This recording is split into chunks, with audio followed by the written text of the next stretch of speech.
por minuto, né? Então, provavelmente nesses 40 minutos, 1 hora de palestra, né, nós devemos ter aí cerca de talvez centenas, milhares de mortes só no decorrer desse tempo. Então a morte faz parte da nossa existência. Então nós temos que pensar na morte como uma etapa da nossa vida.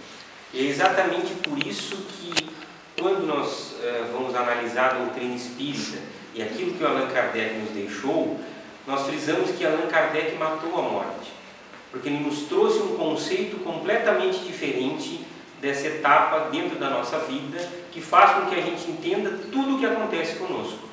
Então nós habitamos um corpo físico que na verdade é uma vestimenta que nos é emprestada para que a gente possa desempenhar a nossa tarefa aqui nesse plano que é físico. Então se nós estamos num planeta físico, nós precisamos de um corpo para estar aqui desenvolvendo as nossas atividades. Esse corpo, ele tem mais ou menos a duração em torno de 70 a 80 anos, que é a expectativa de vida média, né, hoje de um brasileiro. Um pouco mais para as mulheres, um pouco menos para os homens. Só que a gente sabe que ele é finito, que no momento então que nós nascemos, nós já começamos também aos poucos a morrer, porque esse corpo tem uma duração que é limitada. Por quê? Porque ele é físico. Só que dentro desse conceito, a morte não é o fim. A morte é apenas uma passagem. É apenas um momento onde nós devolvemos esse corpo, ao qual nós não vamos mais precisar, né, para a natureza, e prosseguimos a nossa existência, da mesma maneira como nós nos encontramos agora. Nada muda. A natureza não dá saltos, não existem grandes transformações. Nós apenas deixamos esse plano terrestre material e prosseguimos vivendo no mundo espiritual. Isso muda completamente a nossa concepção de que a morte é o fim, de que quando alguém morre, nós perdemos alguém. Primeiro porque, na verdade, as pessoas não nos pertencem, né? Nós convivemos com outras pessoas dentro da grande família espiritual que nós habitamos, e essas pessoas estão conosco exatamente pela necessidade que nós temos de conviver com essas pessoas, mas elas não nos pertencem. Então a gente não... eu perdi meu filho, eu perdi minha esposa, eu perdi minha mãe. Não, nada se perde. A gente apenas se separou momentaneamente porque aquela pessoa terminou o seu projeto, né, a sua existência, e passou para outro plano. O que chama atenção é que isso nos causa ainda muita aflição, porque dentro das concepções religiosas que nós temos, nós vamos encontrar ainda a questão do juízo final, onde nós então, depois de morrermos, né, vamos estar lá repousando até que nós sejamos julgados e aí a gente seja separado, quem vai para o paraíso de contemplação ou quem vai ser punido eternamente no inferno. Então a gente acaba tendo medo da morte, né, e tendo medo de Deus, e isso nos afasta de Deus, porque essa ideia é uma ideia que acaba não sendo racional e não sendo compreensível, porque ela não torna as coisas justas, ela não traz explicações para aqueles casos de pessoas que vivem pouco tempo, pessoas que desencarnam com alguns dias de vida, jovens que desencarnam em tenra idade, pessoas que acabam desencarnando no auge das suas profissões, da sua vida, onde está tudo funcionando bem. Então, qual é a explicação para tudo isso? Então, entender a morte faz com que a gente entenda a vida, porque a morte faz parte exatamente desse nosso plano existencial. Eu vi um pensamento, um raciocínio que faz com que a gente compreenda um pouco melhor. A vida, ela é real, ela está no plano espiritual. Nós estamos aqui como se nós estivéssemos então numa escola, num aprendizado. Quando nós viemos para cá, então nos é emprestado um corpo para que a gente possa desempenhar essas funções. Tudo que a gente aprende, né, no mundo espiritual, nós voltamos para cá então nessa existência para que a gente possa então colocar isso em prática. E por isso que a nossa Terra é chamada de mundo de provas e expiações. Funciona bem como uma escola mesmo, né? Quando a gente está em casa, estuda, né? Sabe a matéria, e chega lá na escola e tem prova, né? A gente é colocado em prova o nosso conhecimento. Então tudo aquilo que nós aprendemos com relação à vida, o que é certo e o que é errado, o que nós devemos fazer, nós acabamos voltando aqui para a Terra para colocar isso em prática. E aí nem sempre a gente consegue se dar bem. Às vezes a gente se atrapalha frente às situações que o mundo nos coloca, porque ainda nós vivemos num mundo de muitas dificuldades, onde o mal predomina sobre o bem, onde nós temos ainda muitas imperfeições, muita perturbação no ar, e a gente acaba às vezes também se atrapalhando. Mas isso dá sentido para a nossa existência, porque de acordo com o que nós vamos desempenhar, então também nós vamos levar isso para a nossa vida que é imortal. Então quando nós desencarnamos, nada muda. Nós continuamos sendo exatamente a mesma pessoa, com suas virtudes e com seus defeitos. Só que o corpo físico, quando chega então a hora de nós deixarmos essa existência, ele fica para trás, porque não precisamos mais dele. Isso é uma coisa que nós precisamos entender, porque nós não somos esse corpo que nós habitamos. Nós estamos com esse corpo que é nos emprestado para essa existência. E que vai chegar um momento que nós vamos ter que nos desligar desse corpo e prosseguir a nossa existência. E por isso que nós temos que parar para pensar o quanto nós ainda estamos muito apegados à questão material e deixamos um pouco todas essas concepções espirituais por trás. Tem uma piada que ilustra bem isso, né? Eram 3 amigos que estavam conversando o que eles gostariam, né, que dissessem no dia do velório deles, né? O primeiro disse: eu gostaria que dissessem que eu fui uma pessoa de destaque na sociedade, né? Eu fui uma pessoa muito importante. O segundo disse: eu gostaria que dissessem que eu fui uma pessoa de bem, né? E o terceiro, eu gostaria que dissessem: olha, ele está se mexendo, né? E é exatamente para mostrar o medo que nós temos de poder, né, enfrentar esse momento. Por quê? Porque nós temos medo do desconhecido. E nós, se nós pararmos para pensar, a morte é um desafio e acaba sendo um grande segredo a ser desvendado, né, por toda a humanidade há centenas, há milhares de anos. O Espiritismo veio nos trazer uma nova concepção de que nós somos imortais, de que nada muda, de que quando nós deixamos esse corpo, nós prosseguimos vivendo com a bagagem que tudo que a gente faz aqui, seja de certo ou errado, nós vamos ter que prestar contas depois que nós deixamos esse corpo. E aí nós começamos a pensar então um pouco sobre a nossa existência. Será que nós estamos vivendo uma vida que quando nós chegar ao nosso momento da morte, nós vamos poder morrer com tranquilidade?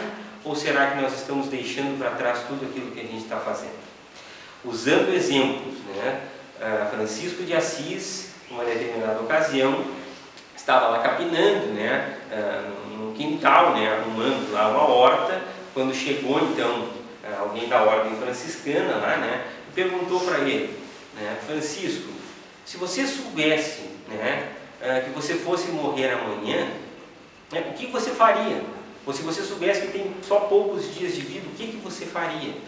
Ele olhou para a pessoa e disse: eu seguiria capinando, né, capinando o meu quintal, eu seguiria arrumando a minha horta. A paz de consciência de que a pessoa está fazendo aquilo que deve fazer, né? A certeza, né, de que a vida não acaba aqui, de que tudo que nós plantamos aqui, nós vamos colher mais adiante. Então, será que nós estamos realmente conseguindo viver da maneira adequada, ou será que nós acabamos acumulando bagagens que não são necessárias? Às vezes a gente vê tantas pessoas brigarem por questões materiais, né? Brigar por posses, por dinheiro, por poder, mas quando a gente parte, a gente não leva nada disso. E vejam quanto deve ser difícil prosseguir depois do desencarne, quando nós nos apegamos tanto a essas coisas, quando nós nos apegamos à nossa casa, ao nosso carro, à vida que nós levamos, nos apegamos tanto às pessoas. quando nós precisamos entender que isso tudo é necessário sim para o nosso conforto, mas que vai chegar um momento que nós precisamos nos libertar disso. Agora, tudo aquilo que nós adquirimos através da prática do bem, da prática da caridade, isso a gente leva conosco, porque é isso que vai fazer com que a gente possa evoluir moralmente e caminhar rumo às nossas necessidades.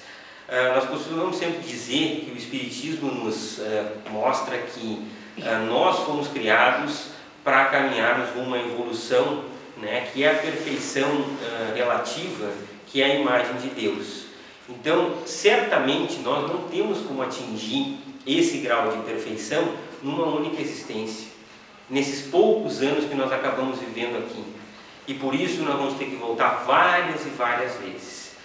Aí, quando chega esse momento da separação, e esses dias até me chamou a atenção, uma pessoa me disse: mas para vocês espíritas deve ser fácil morrer, né? Vocês estão sempre lidando com isso. Espírita oncologista, então, nem se fala, né? Eu disse: não, pelo contrário, né? Você acha que a gente não sofre, que a gente não chora, né? Que a gente não se emociona? A gente fica triste quando vai viajar, quando fica longe da família, longe da esposa, longe dos filhos. A gente fica triste quando um bichinho de estimação morre, né? A gente fica triste quando se separa de um amigo que vai morar em outro estado e a gente nunca mais vai ver. Como a gente não vai ficar triste quando uma pessoa querida e amada parte? Isso é impossível. Agora, se a nossa visão da morte é que essa separação é uma separação momentânea e que logo em seguida nós vamos nos reencontrar, e vejam bem, a nossa noção de tempo é uma noção errada, né? Porque nós achamos assim: eu vou viver 70 anos, eu vou viver até os 80, 90 anos, é um tempão. A vida é um piscar de olhos. Eu uso de exemplo o exemplo de astronomia, né? O astro mais distante que nós enxergamos, ele está a 1 bilhão de anos-luz de distância da Terra. Então vocês imaginam nós viajarmos a velocidade da luz, né, durante 1 bilhão de anos para poder chegar nesse astro. E a gente acha que 90 anos, né, 100 anos são uma eternidade, não são nada. Então, o período que nós vamos nos afastar também das pessoas que nós amamos é um período curto. E por isso que quando alguém querido parte, com certeza essa pessoa que já está no plano espiritual, que já está sendo recebido, né, pelas pessoas que também o amam, né, e que já partiram antes, vai estar olhando para nós e dizendo que a gente prossiga a nossa existência, porque um dia a gente vai se reencontrar. Essa é a grande razão e a grande sabedoria da nossa existência. A morte não é o fim. A morte é apenas uma etapa, assim como é uma etapa o nosso nascimento. Então nós temos que pensar muito bem que, como a morte faz parte da nossa existência, nós temos que incluí-la também dentro dos nossos pensamentos diários, na maneira como a gente aborda e conduz a nossa existência. Porque se nós pensamos que a nossa existência é só essa, que a vida acaba aqui, então muitas das coisas que a gente faz aqui perde o sentido. Eu vou dar um exemplo para vocês, é a questão de a gente se cuidar ou não, de cuidar, né, do nosso corpo e do nosso espírito. Vocês acham que uma pessoa que está consumindo bebidas alcoólicas todo dia, fumando todo dia, ela está prejudicando só o seu corpo? Então, dentro dessa concepção de que o corpo nos foi emprestado, usando também uma outra comparação, né, uma pessoa comparando o corpo a um carro, eu compro um carro, tá? Então esse carro, se eu cuido dele todos os dias bem, né, se eu faço a revisão, a manutenção direitinho, eu não deixo ele ao relento, não enfio ele em buracos, né, eu não tive nenhum acidente de trânsito, esse carro vai durar mais. Agora, se eu não me preocupo com a revisão, eu não troco o óleo, né, eu enfio o carro em qualquer buraco, eu deixo ele no relento, obviamente, ele é material, ele vai durar menos. Agora, dentro disso tudo, nós temos que pensar na essência, que é o nosso espírito. Todos aqueles vícios que nós consumimos acabam também impregnando o nosso perispírito e fazendo mal e prejudicando o nosso espírito. Então, aquela ideia de que quando o paciente está lá com um câncer muito grave, né, que ele fuma 4 carteiras por dia, e que a pessoa vem e diz: doutor, mas ele vai morrer mesmo, né? O que adianta ele parar de fumar? deixa ele agora com o cigarrinho dele. Ou como uma paciente me disse, né? Ela ficou curada do câncer, era um câncer de mama, e ela bebia e fumava. E parou de beber e eu disse, olha, a senhora tem que parar de fumar, porque senão a sua doença vai voltar, a senhora continua agredindo o seu corpo. Mas doutor, já tiraram a minha cervejinha, agora eu vou tirar meu cigarrinho, eu vou viver para quê? Aí, outra concepção daquilo que nós estamos fazendo aqui. Se nós não sabemos o sentido da nossa existência, se nós não sabemos o que nós estamos fazendo aqui nessa vida, nesse momento, então tudo fica vazio.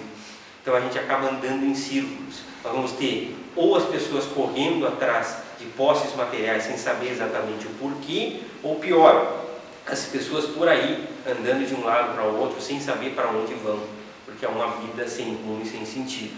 Agora, quando nós entendemos que o que vale da nossa vida, né, e que nós estamos aqui para praticar a lei do amor, a lei que Jesus nos ensinou, e vejam, nem Jesus, né, ficou livre de ter que passar pela experiência da morte, e ele nos trouxe isso também como lição, a vitória sobre a morte.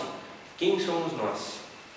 Então, praticar a lei do amor também vai fazer com que a gente possa evoluir e se libertar ao ponto de que quando chegar a hora, né, que nós tenhamos que também partir para outro plano, a gente possa partir de consciência tranquila. E quando é que a gente aplica essa lei do amor? E o amor que eu falo aqui é o amor em forma de caridade, o amor de bem ao próximo, que é a verdadeira caridade que nós precisamos fazer. É no dia a dia com a nossa família, com os nossos amigos, no nosso ambiente de trabalho, né?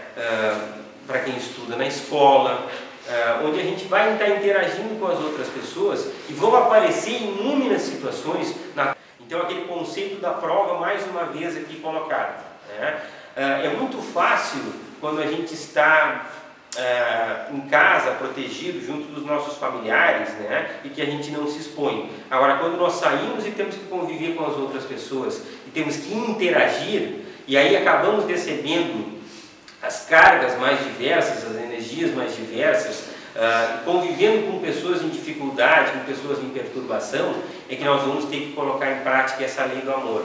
Essa lei através do perdão das ofensas, né, o perdão das imperfeições do próximo, onde a gente possa então também entender que nós não somos ninguém para julgar o outro, porque nós também erramos, nós também temos as nossas dificuldades. Então, dentro dessa concepção, a gente vai se preparando também para poder estar com a nossa consciência tranquila. Por quê? Porque é essa paz que faz com que tudo fique diferente o dia que nós tivermos que partir desse plano. É aquilo que eu comentei, né, da questão de Francisco de Assis. Ele estava lá, né, com a certeza absoluta de que ele estava no caminho do bem, no caminho correto. Isso não traz para nós paz de espírito? Isso não traz para nós então a certeza, né, de nós estarmos vencendo a morte e sobre a imortalidade da alma?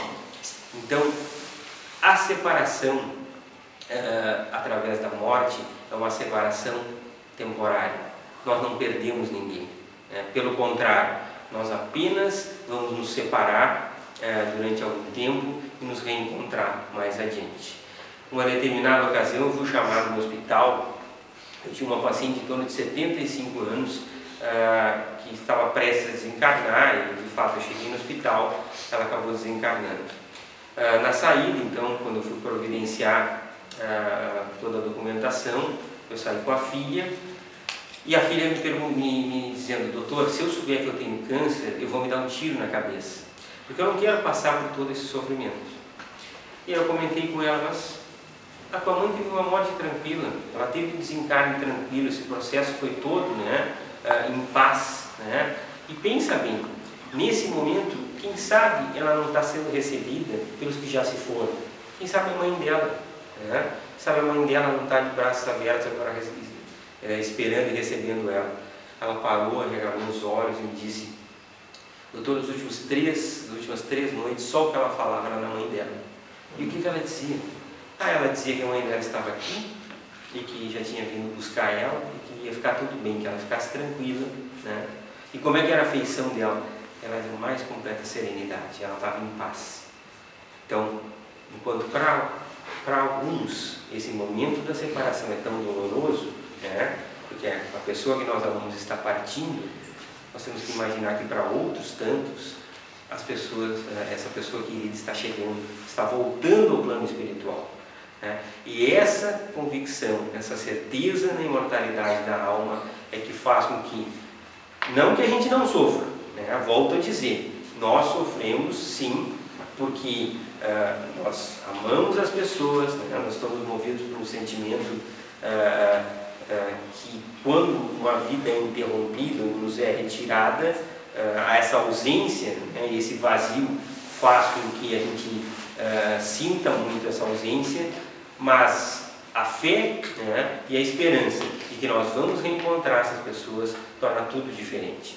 Não existe separação para sempre, não existe o fim, né? Apenas etapas que nós vamos vencendo, né? E eu imagino que deva ser emocionante esse reencontro, deva ser emocionante pessoas que já partiram e que a gente possa reencontrar. Então isso dá sentido para as nossas vidas. Por que nós temos que sempre, quando alguém nasce e está voltando, né, para essa vida, a gente comemora, né? É uma felicidade, todos nós ficamos eufóricos com a vinda de outra pessoa. Então a volta para o plano espiritual tem que ser encarada da mesma maneira. Se nós pensarmos na morte assim, nós vencemos a morte. Então, como nós dissemos, Allan Kardec matou a morte no momento que nos trouxe todo o conhecimento da vida espiritual e nos permitiu então que a gente entendesse todo esse processo, entendesse tudo o que acontece conosco e, é claro, entender que a partir disso toda a nossa concepção de vida tem que ser modificada. Quando nós temos o conhecimento, então o conhecimento nos traz responsabilidade. Responsabilidade sobre aquilo que a gente faz, responsabilidade sobre as nossas ações, né?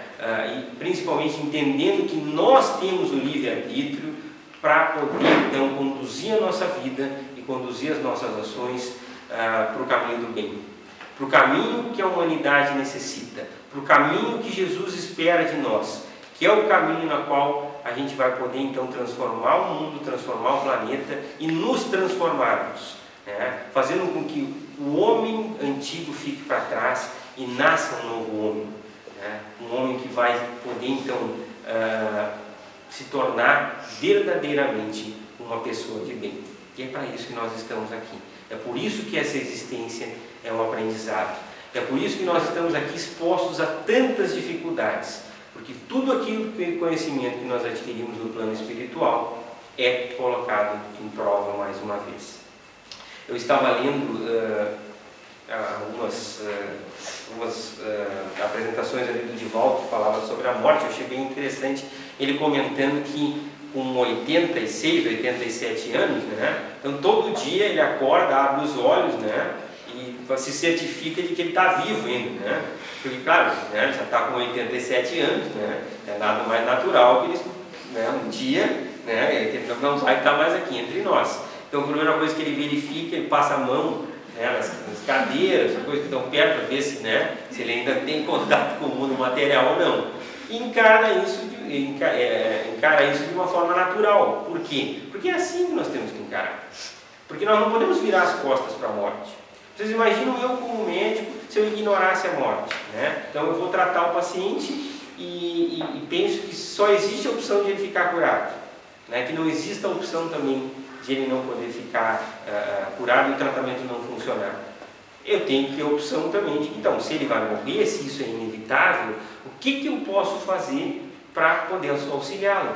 Porque às vezes as pessoas, as famílias, o próprio paciente precisam de auxílio para poder também partir em paz, para poder resolver suas questões. Quantas vezes é necessário que a gente também interfira, né, e possa agir de maneira que essa pessoa possa também ter uma morte mais tranquila, partir em paz com a sua consciência, até resolvendo determinadas questões.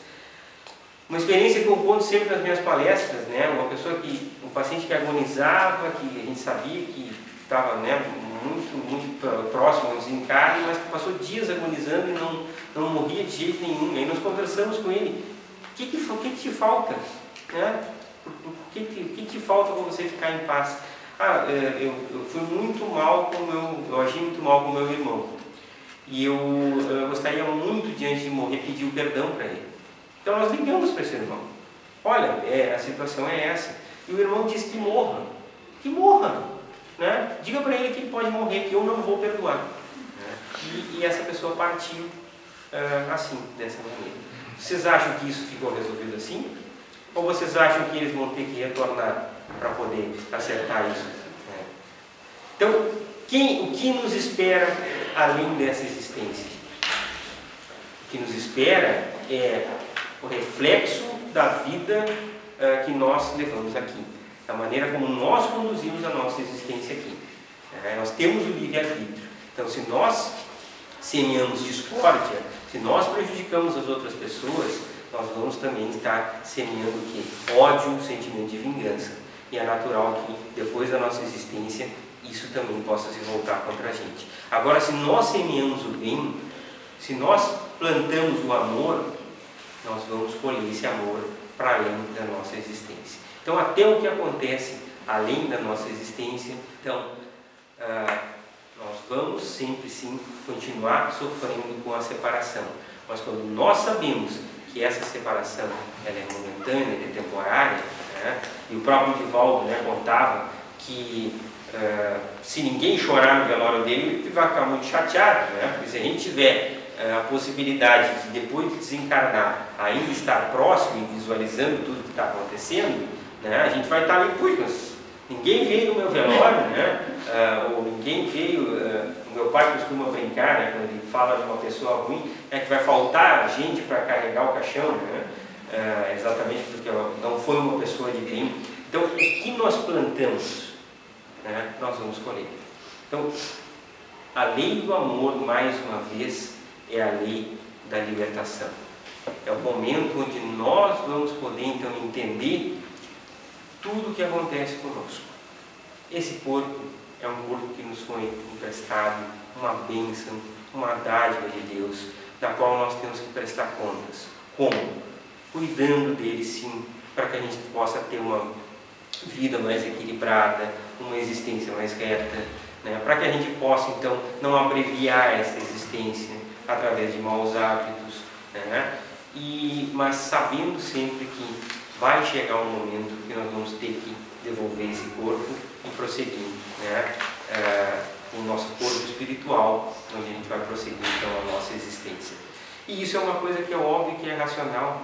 Vejam as pessoas que desencarnam com idade avançada, né? Corpos já com dificuldades para caminhar, sem audição, sem visão. Eu não quero um corpo desse de volta para mim, né? Eu prefiro ganhar um corpo novinho, folha, né, na qual então eu possa voltar para cá com a plena capacidade de poder viver uma nova existência, na qual então eu vou poder tentar desempenhar e correr atrás de tudo aquilo que eu me propus. Agora, né, voltando ou ressuscitando, né, com o corpo já lá com 99, 100 anos de idade, né, completamente já abalado fisicamente, isso não tem lógica, isso não tem razão.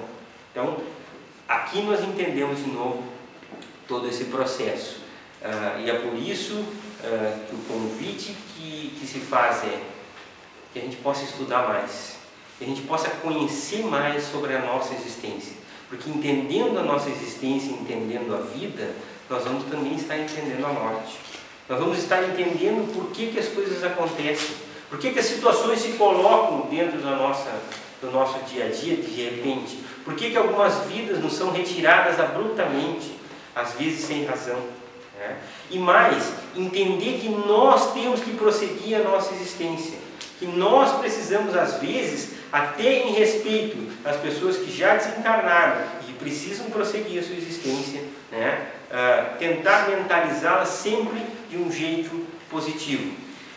Lembrar das pessoas, né, por aquilo que elas foram nos momentos bons. Não lembrar na pessoa no momento que ela desencarnou, no momento que ela estava doente, ou no momento que ela passou por um extremo sofrimento. Lembrar daqueles momentos bons que a gente viveu. Uma determinada ocasião houve um debate entre um padre católico, um pastor protestante, né, um espírita e um médico que era materialista e cético. Então, o pastor protestante falou sobre a Bíblia, que nós devemos temer a Deus, e que se a gente não seguir o que está escrito ali, a gente vai ser castigado. Provavelmente todos nós, porque, né, nós somos imperfeitos e ninguém vai conseguir seguir aquilo à risca. O padre tentou explicar tudo pela semântica, então, pela visão do juízo final, né, pelo céu, o inferno, o purgatório. O espírita falou sobre a imortalidade da alma. E quando chegou a vez do materialista, ele disse: olha, eu invejo vocês, porque vocês ainda têm a fé e a esperança. Mas eu, como tenho uma formação científica, eu não posso observar isso. E eu trato pacientes todos os dias que tiveram grandes perdas de pessoas amadas, né, e que eles não veem uma explicação. E eles me contam aquilo e eu fico olhando para eles, né, sem saber o que dizer. Porque se eu não acredito em nada, né, que esperança que eu vou dar para eles? Eu não tenho esperança para dar. Até que eu tive um insight. Esse insight me dizia o seguinte: você teve de perguntar para as pessoas: vocês tiveram momentos bons? Tivemos, né, muitos momentos bons. Eu acompanhei isso, eu acompanhei aquilo. Então é disso que você deve se lembrar. É essa recordação que você tem que ter da pessoa amada, né?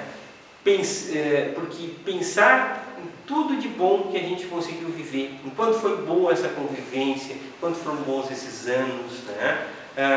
Porque isso também nos afasta daqueles pensamentos mais depressivos, né? Pensamentos mais que nos colocam mais para baixo, e principalmente pensando do ponto de vista espiritual, faz que a gente possa mentalizar essas pessoas, né, de uma maneira elevada, que a gente possa auxiliá-los também na sua jornada e na sua caminhada.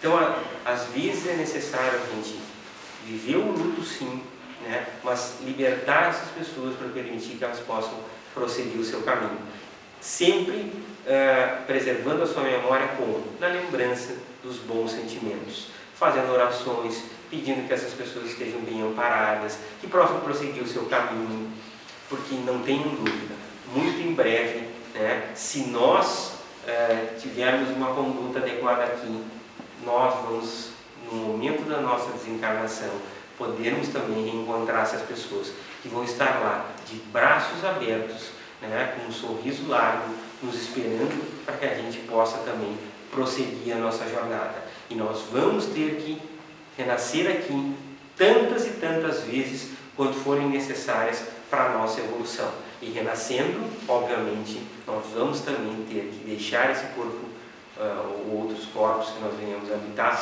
várias e várias vezes. Essa é a lei da natureza, né? E é disso que a nossa vida é constituída. Esse caminho rumo à imortalidade, seres imortais que somos todos nós. Para encerrar, e antes de passar para as perguntas, eu deixo então aqui um pensamento de Confúcio que ilustra bem tudo que a gente falou essa noite, né? Confúcio nos dizia que nós temos que levar a vida, né, de uma maneira tão intensa e tão adequada no caminho do bem, ao ponto de que, assim como quando nós nascemos, todo mundo sorria e nós chorávamos, quando chegar o momento da nossa morte, que todos estejam chorando e a gente possa partir sorrindo. Essa é a mensagem que eu gostaria de deixar para vocês na noite de hoje. E como de costume, agora a gente abre para perguntas, até ficar um tema, né, com o interesse de todos. Obrigado, meu amor.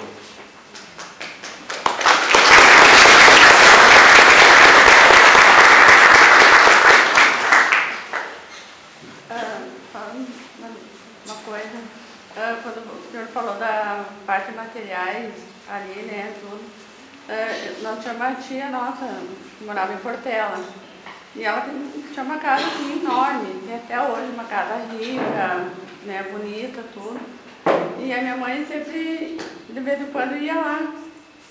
Daí ela sempre tinha uma cozinha separada, tinha a mesa na sala, tudo ali. Daí a mãe queria tomar café, tipo, na sala, né? Assim, sala grande, mais bonita. E aí a minha tia resolveu fazer na cozinha ali, né? E a minha tia, assim, sempre ela não queria sujar a casa, não queria gastar o dinheiro dela, nada, nada. Daí a minha mãe sempre dizia, não, tu vai arrumar a sala, vamos tomar café na sala, não tem por que tomar na cozinha. E hoje, assim, ela morreu, né, tá morta já, faz anos, assim, e quem mora na casa dela é só a filha dela. O que adiantou, de repente, todo aquele luxo, né, assim, ficou ali, agora não tem ninguém para cuidar ali direito das coisas. E veja o quanto deve ser difícil também partir, né, quanto deve ser difícil para ela, porque se a gente é tão apegado a essas coisas materiais, né, a gente tem dificuldade também de deixar essas coisas para trás e acaba sofrendo muito, né, até poder se libertar com relação a tudo isso. Por isso que nós devíamos sim, quem de nós não gosta da sua casa, basta viajar uma semana, né, ficar uma semana fora, a gente gosta da nossa casa, do nosso travesseiro, da nossa cama, mas nós temos que viver de uma maneira que, se isso nos faltar, que a gente não fique e viva infeliz por causa disso. Que a gente possa também ser feliz em outro local. Eu adoro o meu carro, mas se um dia eu não puder ter mais esse carro, né, que eu não seja infeliz por causa disso. Né, porque eu tenho as minhas pernas com várias intervenções plásticas, né, e a gente vê pessoas escravizadas com relação a isso. Como se envelhecer fosse, né, errado. Como se ficar de cabelo branco ou sem cabelo, né, Ayrton? Ou a gente ter rugas ou ter alguma limitação física fosse o fim do mundo, mas não, porque exatamente isso faz parte da nossa existência, e abençoados, né, somos nós que vamos poder ainda chegar à idade mais avançada, né, porque é sinal de que nós ainda podemos fazer várias coisas dentro dessa existência. Então, quando a gente se apega muito a essa juventude e acha que a felicidade ela está atrelada a isso, né? Quando então o corpo, né, já não dá mais conta, a pessoa não consegue mais conviver com isso. Quando o eterno elixir da juventude, na verdade, é esse conhecimento sobre o amor que nos libera.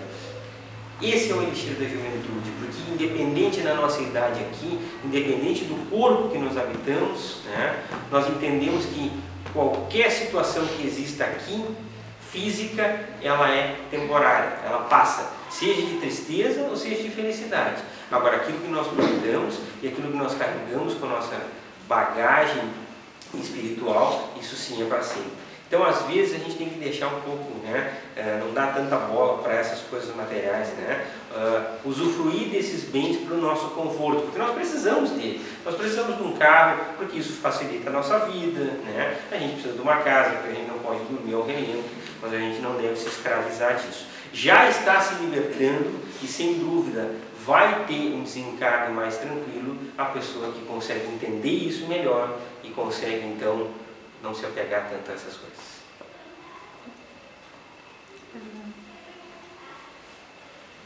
Como que vê a morte pelo alcoolismo? A pessoa que de tanto consumir ou ter um vício, ela morre. Primeiro, ela acabou abreviando a sua existência, né, e ela vai ter que prestar contas disso exatamente porque os anos que você teria, né, poder viver aqui e aproveitar essa existência, você acaba abreviando pelo prejuízo, né, que o álcool acaba causando.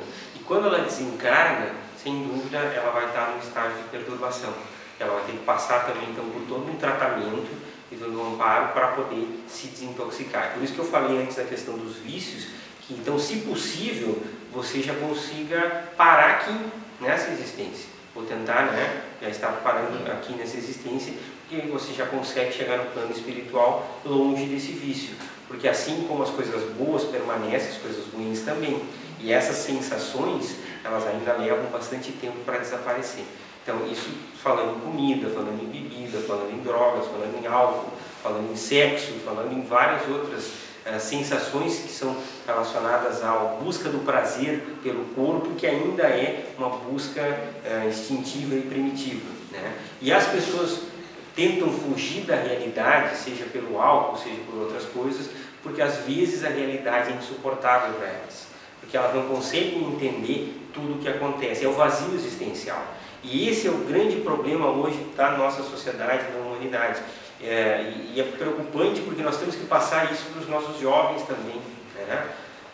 Passar esses valores, passar esse conhecimento, né? Do que é importante e o que não é, o que ela tem que levar em consideração na sua vida e o que não precisa, né? Para que ela possa então também estar protegida contra essas tentações que certamente vão acontecer. Então, uma pessoa que desencarne pelo alcoolismo, ela vai ter que passar então por todo um período de tratamento e ela vai necessitar ter a compreensão, né, de o quanto aquilo foi prejudicial até ela receber amparo, poder se reequilibrar. Isso às vezes pode ser um processo longo, mas a vida continua, ela carrega consigo.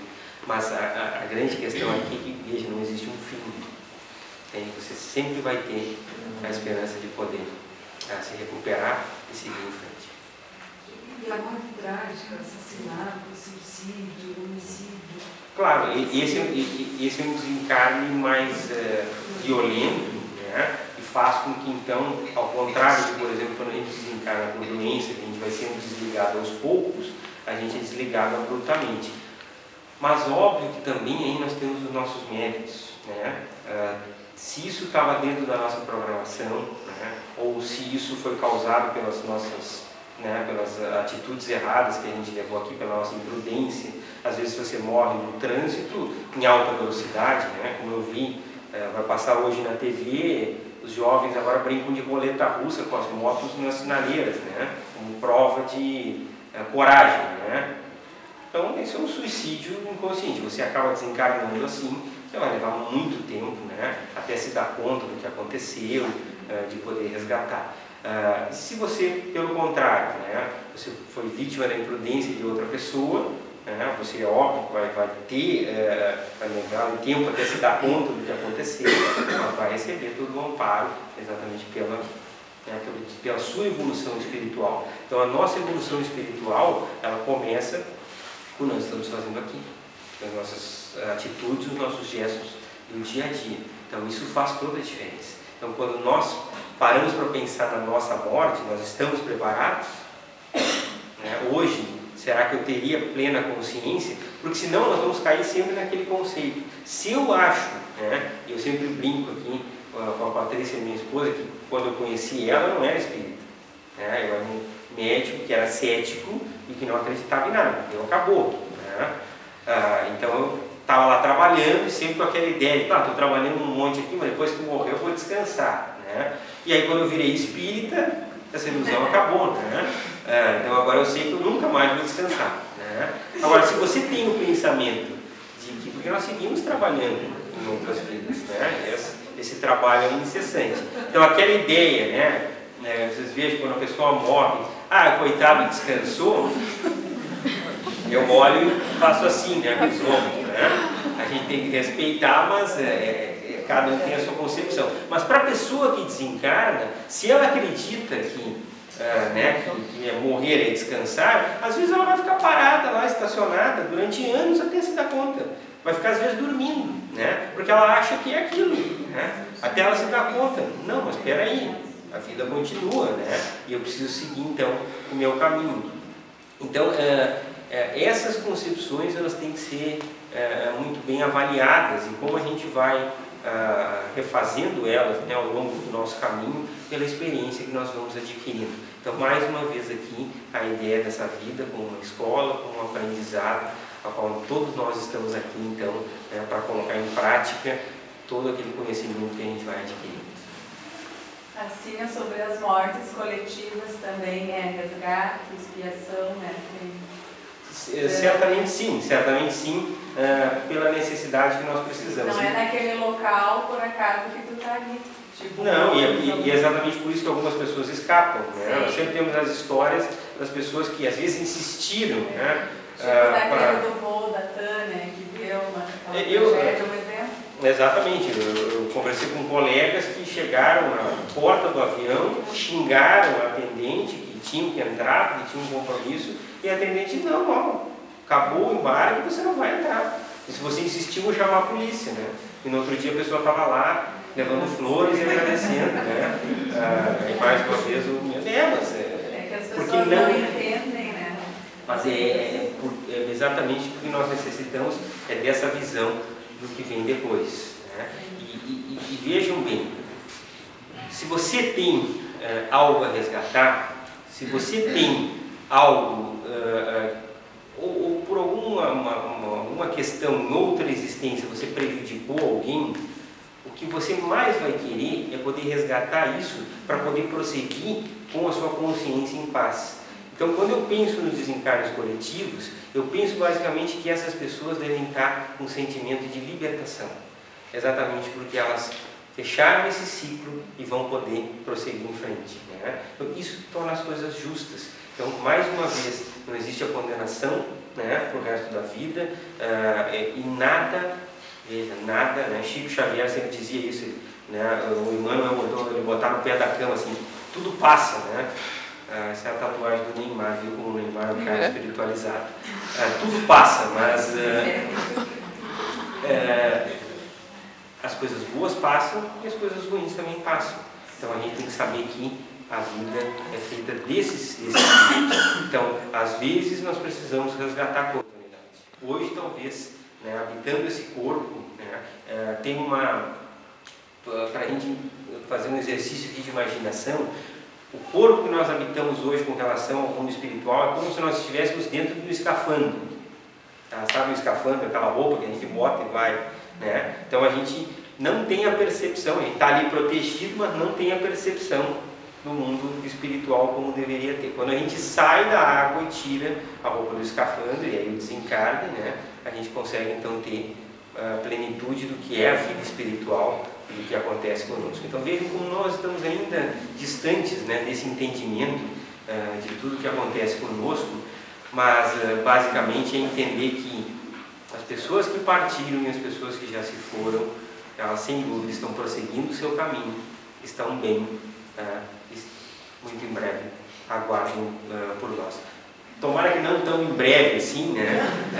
Que a gente ainda possa ter tempo aqui de cumprir determinadas ações. E para quem perdeu alguém querido, isso é interessante. Às vezes a gente tem aquela ideia de eu quero morrer junto, a minha vida não tem mais sentido. Mas, gente, basta olhar para o lado e você vai ver que você tem outras pessoas que vivem com você.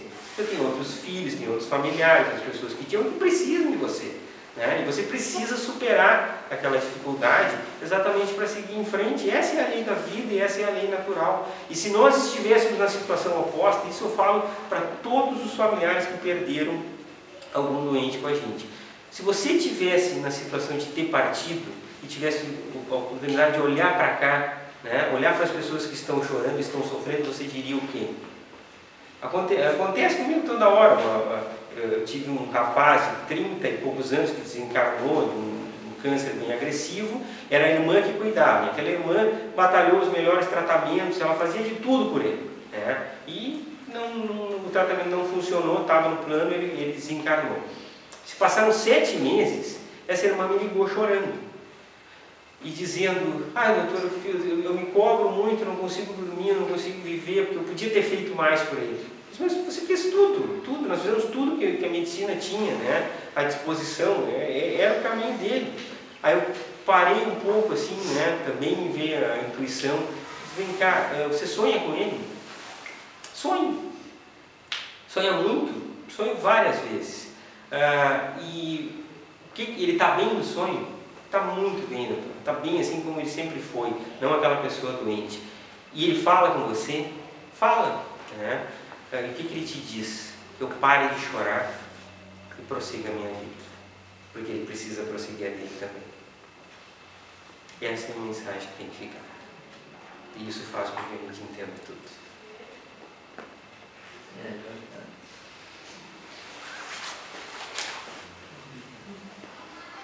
Tem a questão das preces também, né? Ela falava daqueles desencarnes mais violentos, né? O familiar que fica, ele pode orar. Até para ele poder entrar numa sintonia, porque, gente, nós somos humanos, então a nossa tendência é a tendência à revolta, É a nossa tendência a não compreender aquela situação. Então isso acaba nos perturbando e certamente isso também gera perturbação para os que já passaram para o outro plano. Então uma maneira da gente tentar se harmonizar e poder se equilibrar e até passar, né, boas energias é através da oração. A oração na qual a gente então aceite, veja bem, eu não estou pedindo aqui, ninguém seria louco ao ponto de pedir que as pessoas não sofram, né? Eu coloquei isso de maneira bem clara hoje aqui, que isso a gente tem que deixar claro. A gente sofre quando o nosso time de futebol perde, né? Então querer que a gente não sofra quando alguém amado é nos retirado de maneira tão abrupta, isso é impossível, né? Agora, se a gente puder, né, ter um sofrimento mais resignado, e a esperança e a fé nos traz isso, isso proporciona também, né, que as pessoas possam prosseguir e nós possamos prosseguir a nossa existência. E isso é necessário, né? Isso é um processo de amadurecimento. Certamente nós vamos saber todos os detalhes quando também nós partimos desse corpo, né? Mas essa aceitação se torna necessária e dói muito, né? Porque obviamente isso envolve amor, envolve um sentimento que é muito profundo e é muito difícil. E só quem passa por isso é que realmente pode dimensionar ou pode explicar. Então, utilizar as orações, utilizar a oração, não só para isso, mas para tudo no nosso dia a dia.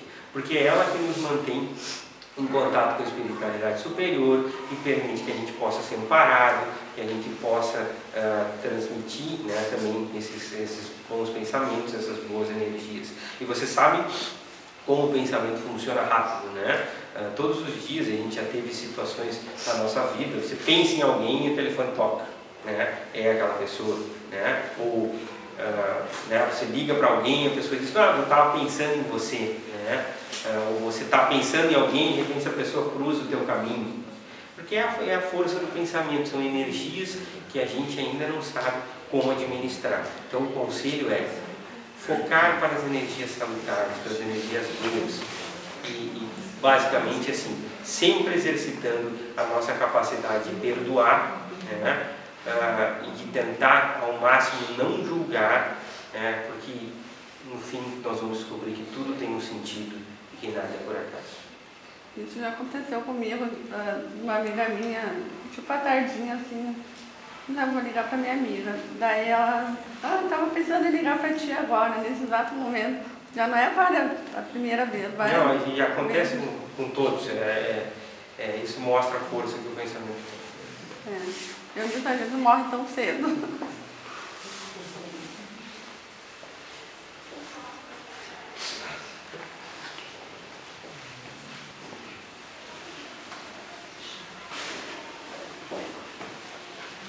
César, para a gente fazer um encerramento.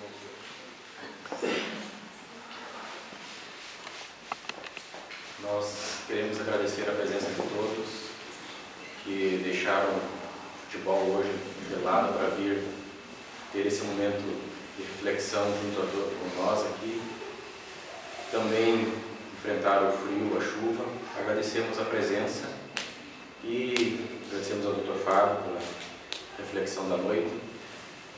Vamos juntos, nesse instante, unir os nossos pensamentos, aqueles que desejarem fechar os olhos para estreitar o laço, a ligação com o nosso Mestre Jesus, para buscarmos uma prece que parte do coração, buscarmos auxílio para nós, primeiramente, para sairmos daqui e refletirmos sobre as questões da vida, do espírito, para entendermos suas consequências, sempre buscando os ensinamentos que o nosso Mestre Jesus deixou e que é o modelo, que é o exemplo para nós seguirmos.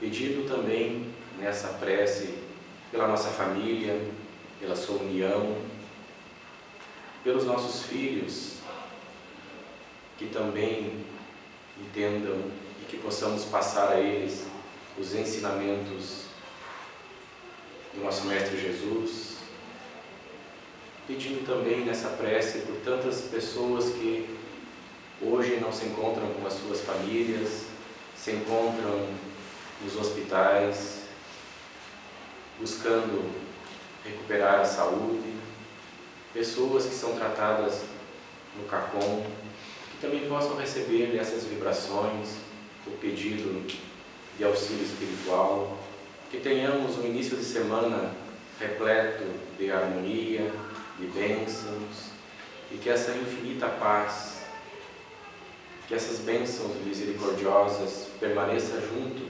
aos nossos corações e que ela também nos acompanhe. Que assim seja. Uma boa noite e um bom retorno ao nosso Pai.